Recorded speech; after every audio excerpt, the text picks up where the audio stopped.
বর্তমান সরকার প্রতিহিংসার নয়, আইনের রাজনীতি বিশ্বাস করে। গেল ১৭ বছরের অবক্ষয় থেকে উঠে আসতে সবাইকে এক হয়ে কাজ করার আহ্বান জানান নতুন সরকারের মন্ত্রী প্রতিমন্ত্রীরা। দায়িত্ব নেওয়ার পর সচিবালয়ে প্রথম কার্যদিবসে এসব কথা বলেন তারা। প্রথম দিন কর্মকর্তা কর্মচারীদের সঙ্গে পরিচিত হওয়া এবং মন্ত্রণালয়ের সার্বিক কার্যক্রম সম্পর্কে ধারণা নিচ্ছেন মন্ত্রিসভার নতুন সদস্যরা।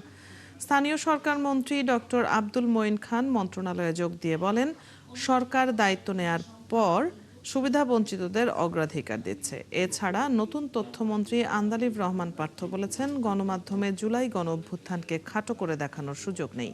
প্রথম কর্মদিবসে পার্বত্য চট্টগ্রাম বিষয়ক মন্ত্রী সাচিং প্রুজেরি বলেন, কোনো ব্যক্তি বা কেবল সরকারের একার পক্ষে পার্বত্য এলাকার সংকট মোকাবেলা করা সম্ভব নয়। যে কোনো পরিস্থিতি সচেতনভাবে মোকাবেলায় দিক নির্দেশনা দেন মন্ত্রী। বিগত ১৭ বছরের যে অব্যবস্থাপনা আপনারা দেখেছেন, একটা ফ্যাসিবাদ সরকার, একটা অলিগার্কিক সরকার কিভাবে সে একটু ধনী শ্রেণীকে তারা সেবা করে তারা এই দেশের দরিদ্র মানুষের অধিকার হরণ করেছিল। আজকে কিন্তু জনাব তারেক রহমান দরিদ্র মানুষের পক্ষ হয়ে নিজে কথা বলছে।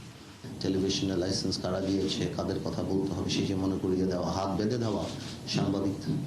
তার মধ্যে থেকেও আমরা যতগুলি খবর পেয়েছি, আমরা যা যা খবর পেয়েছি সরকারের বা সবকিছু যে ওয়ে দে ফেইল্ড ওই সময় আর কি, বা যে অ্যাট্রসিটি বা যে অত্যাচার বা যেভাবে গণতন্ত্রের মুখ বন্ধ করা হয়েছিল, অন্যান্য যা যাই আছেন সংবাদ মাধ্যমের মাধ্যমেই কিন্তু আমরা জানতে পেরেছি।